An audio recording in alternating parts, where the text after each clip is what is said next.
Hello everyone, welcome to today's class. आज की इस क्लास में हम स्टडी करेंगे introduction and historical background of microbes in ancient Indian literature. मतलब सूक्ष्म जीवों का परिचय और प्राचीन भारतीय साहित्य में इनकी ऐतिहासिक पृष्ठभूमि के बारे में। So let's start our topic.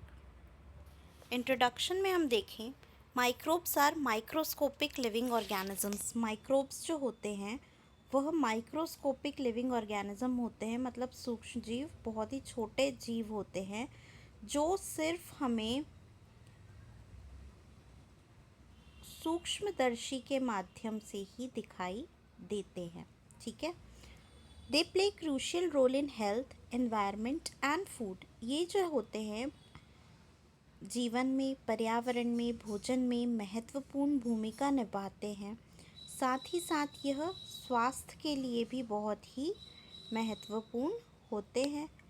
हानिकारक भी होते हैं, महत्वपूर्ण भी होते हैं। ठीक है।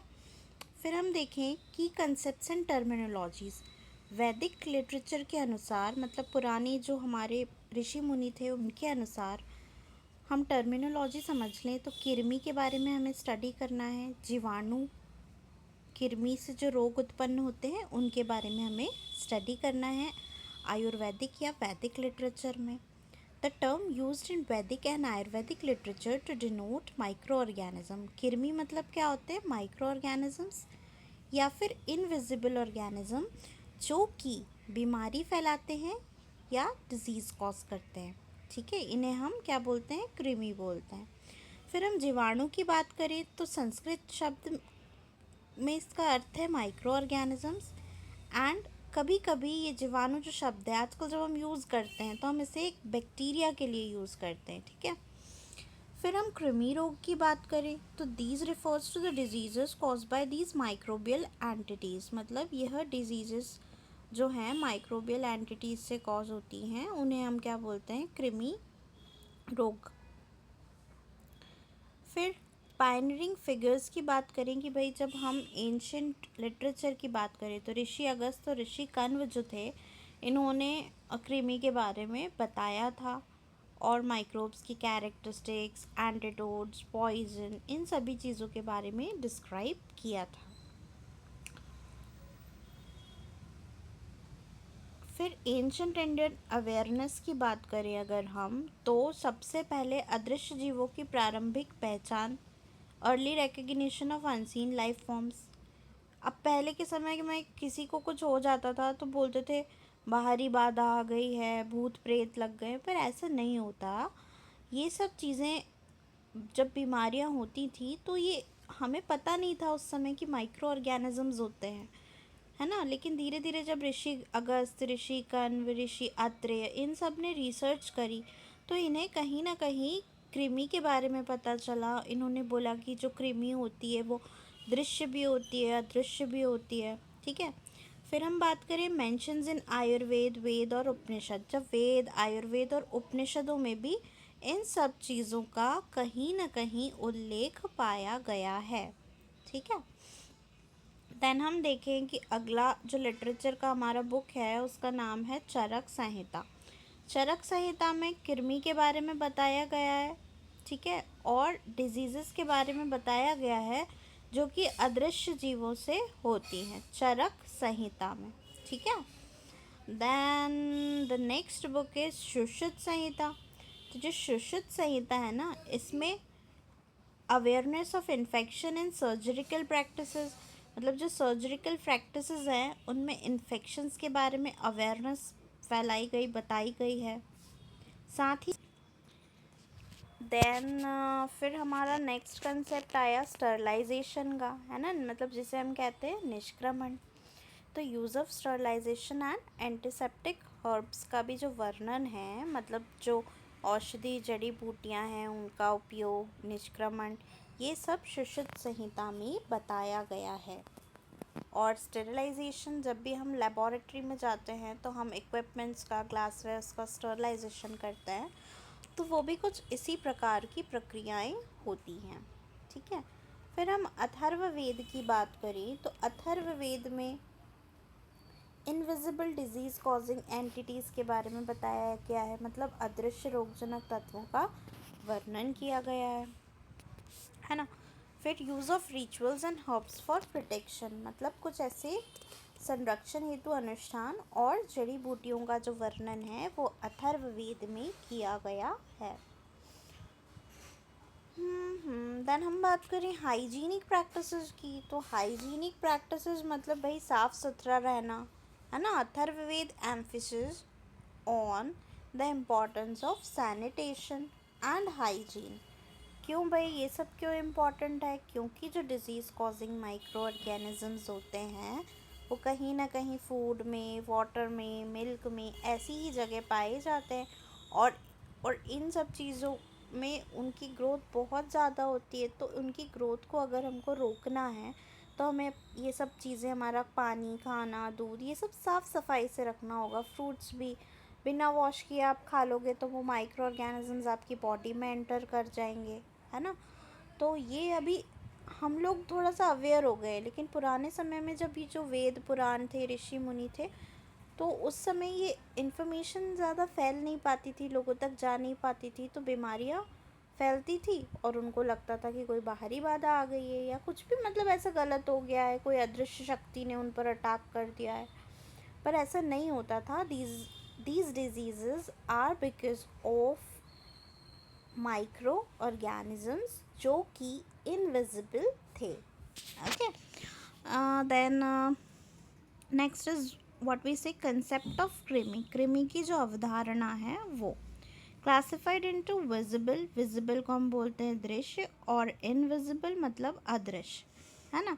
और ये कैसी थी? पैरेलल टू मॉडर्न माइक्रोब्स, मतलब अभी हम जब पढ़ते हैं हेलमिंथस पढ़ते हैं, इसमें pin worm, beef tape worm, flat worm, ठीक है, trematodes, round worm, ascaris male, ascaris female, ये इंटेस्टाइन में हमको एक वॉर्म दिखाई दे रही है। तो इस तरीके की चीज़ें जो थी ना वो कृमि की अवधारणा में आती हैं।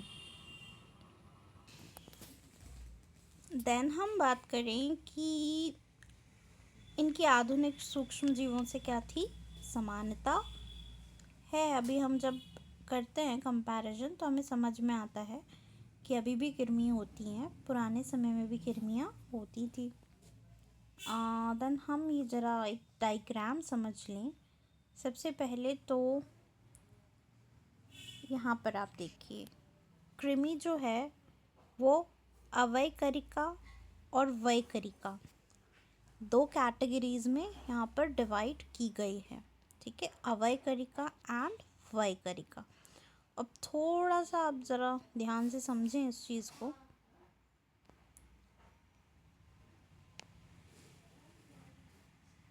ऐसी कृमि जो इन्फेक्शन फैलाती हैं, है ना, उनको हम बोलते हैं वयकरिका। और अवयकरिका क्या होती है? नेचुरल कृमि होती हैं। अवयकरिका नेचुरल कृमि होती हैं जो बैक्टीरियल फ्लोरा है, जो हमारी बॉडी के ऊपर रिसाइड करती हैं और हमको कोई नुकसान नहीं पहुंचाती हैं। फिर जब हम वयकरिका की बात कर रहे हैं तो ये क्या है? वयकरिका ऐसी कृमियाँ हैं जो इन्फेक्शंस फैलाती हैं, और ये दो कैटेगरीज में डिवाइडेड हैं। दृश्य कृमि मतलब जो दिखाई देती हैं, और अदृश्य कृमि जो दिखाई नहीं देती हैं, विच आर इनविजिबल, ठीक है। फिर जो अदृश्य कृमियाँ हैं वो कफजा और रक्तजा में क्लासिफाइड हैं। कफजा और रक्तजा उनकी कैटेगरी है, ठीक है। कफजा जो होती है ना वो लिम्फ से मिलती है हमको, और यह 6 प्रकार की होती है, ठीक है। वही जो रक्तजा है वो ब्लड से मिलती है, ब्लड ब्रॉन है, और 7 प्रकार की है। फिर जो दृश्य कृमि है, जो कृमि हमें दिखाई दे रही है, वो जो कृमि है उसका नाम है प्यूरिशजा। और ये प्यूरिशजा फीकल डिराइव्ड है, मतलब जो एक्सक्रीटरी मटेरियल होता है उसमें से निकलती हैं, और यह 7 प्रकार की होती हैं, ठीक है। अब जब हम देखें इनके नामों के बारे में, तो जो प्यूरिशजा है, जो दृश्य कृमि है, प्यूरिशजा 7 प्रकार की है, और इनके नाम हैं अजवा, विजवा, किपया, छिपया, गंधपदा, चुरु, द्विमुखा, ठीक है। थोड़ा सा प्रैक्टिस करना पड़ेगा आपको, है ना। कृमि दो प्रकार की हैं, अवयकरिका और वयकरिका। वयकरिका जो है वो दो प्रकार की हैं, दृश्य और अदृश्य। जो दृश्य है वो एक प्रकार की है जिसे कहते हैं प्यूरिशजा, और ये प्यूरिशजा 7 प्रकार की है, ठीक है। अब वहीं हम अदृश्य कृमियों की बात करें तो अदृश्य कृमि में सबसे पहले कफजा। कफजा जो है वो लिम्फ से डिराइव की गई कृमि है, और इनके नाम हैं दर्भपुष्पा, महापुष्पा, प्रलुना, चिपिता, पिपीलिका, दरुना, ठीक है। एंड देन हम बात करें भाई रक्तजा कृमि की, तो जो ये रक्तजा वाली कृमियाँ हैं यह 7 प्रकार की हैं, केशदा, रोमदा, नक्षदा, दंतदा, किकिसा, कुत्सजा और परिसर्पा। तो कृमि के पॉइंट ऑफ व्यू से ये वाला चार्ट सभी बच्चों को पता होना चाहिए। Classification of Ayurvedic microbial theory कृमि, ठीक है। क्या क्या नाम है इनके, अवयकरिका और वयकरिका। आप स्क्रीनशॉट ले सकते हैं इसका फर्दर स्टडी के लिए, एंड अपनी नोटबुक्स में आप सभी इसका चार्ट बना लीजिएगा, तो आप हमेशा से भूलेंगे नहीं इन्हें। दैन फर्दर हम आगे बढ़ें तो हम देखेंगे कि ये जो वेद पुराण ये सब और ऋषि मुनि हैं, इन्होंने कृमि की अवधारणा दी है। वहीं अब हम बात करें, हमारे इसमें एक टॉपिक है जिसे कहते हैं फर्मेंटेशन इन एंशिएंट इंडिया, मतलब प्राचीन भारत में किण्वन, ठीक है। अब प्राचीन भारत में तो बहुत सारी ऐसी चीज़ें बनती थीं जिनमें किण्वन होता है, ठीक है। किण्वन मतलब फर्मेंटेशन की प्रक्रिया होती है। अब ये कहाँ कहाँ यूज़ होती थी। So first of all use of curd in alcohol, use in curd alcohol और पिकल्स, मतलब दही बनाने में, मद्य बनाने में, अचार बनाने में उपयोग की जाती थी। फिर कुछ mentions in Rigveda and Ayurveda, Ayurveda और ऋग्वेद, है ना, इनमें इनके बारे में बहुत ज़्यादा उल्लेख आपको मिलेगा, ठीक है।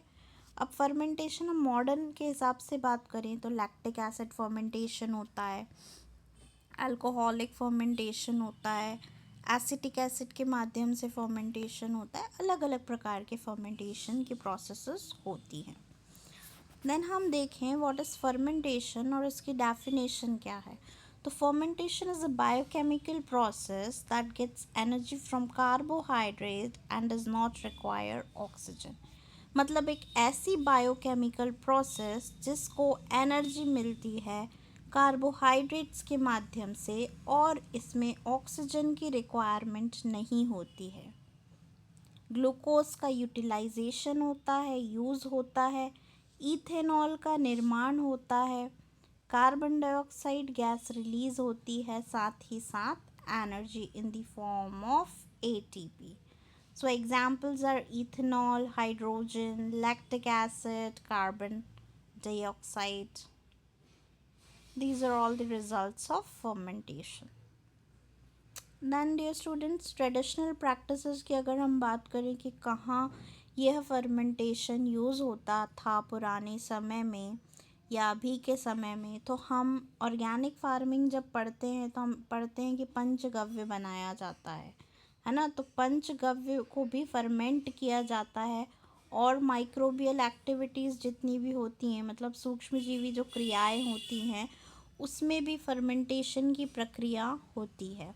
Cow dung and urine as disinfectants, cow dung और यूरिन को भी डिसइंफेक्टेंट के रूप में उपयोग करते हैं फर्मेंटेशन कर कर के। साइंटिफिक लेगेसी की बात करें तो आधुनिक सूक्ष्मजीव विज्ञान से समानता और रोग निवारण स्वच्छता की जानकारी। देन हम बात करें कंक्लूजन की, तो यहाँ पर ancient Indian text acknowledge microbes conceptually, मतलब प्राचीन भारतीय साहित्य में सूक्ष्म जीवों का उल्लेख किया गया है। साथ ही साथ basis for modern microbiology understanding, मतलब आधुनिक सूक्ष्म जीव विज्ञान की नींव यहीं से रखी गई थी। कहाँ से? फर्मेंटेशन से या किण्वन के माध्यम से। तो अभी हमारे माइक्रोबायोलॉजी में एक टॉपिक ये भी है कि बहुत सारे फर्मेंटेड फूड्स के बारे में हमको पढ़ना है। So stay tuned for next classes. Thank you.